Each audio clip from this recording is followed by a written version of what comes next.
Analyse politique, Burundi et Rwanda entre histoire et enjeux contemporains.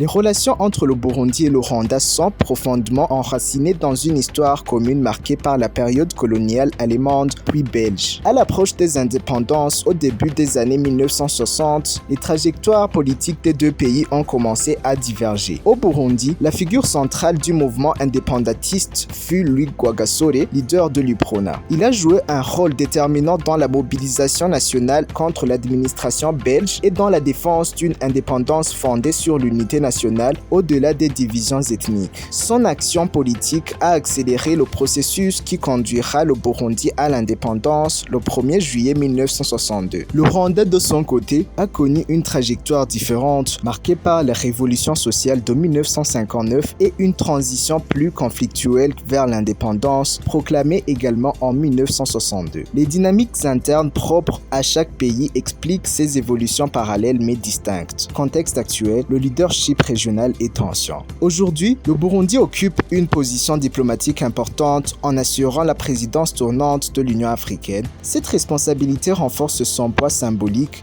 et politique sur le continent, notamment dans la gestion des conflits régionaux. Dans le même temps, le Rwanda est impliqué dans une crise sécuritaire persistante liée à l'est de la République démocratique du Congo. Les tensions récurrentes entre Kigali et Kinshasa, autour notamment des groupes armés opérant dans la région des Grands Lacs, exposent le Rwanda à une forte pression diplomatique internationale. Il s'agit d'une opportunité diplomatique et dans ce contexte, certains analystes estiment qu'un rôle de médiation du Burundi, fort de sa position actuelle au sein de l'Union africaine, pourrait offrir une voie de sortie honorable aux tensions régionales. Une approche diplomatique coordonnée permettrait de réduire l'escalade militaire, d'éviter un isolement diplomatique du Rwanda et de renforcer l'intégration régionale au sein de la communauté d'Afrique de l'Est. Cependant, toute démarche devrait s'inscrire dans un cadre multilatéral respectueux de la souveraineté des États concernés et des mécanismes régionaux existants. Une solution durable passerait par le dialogue,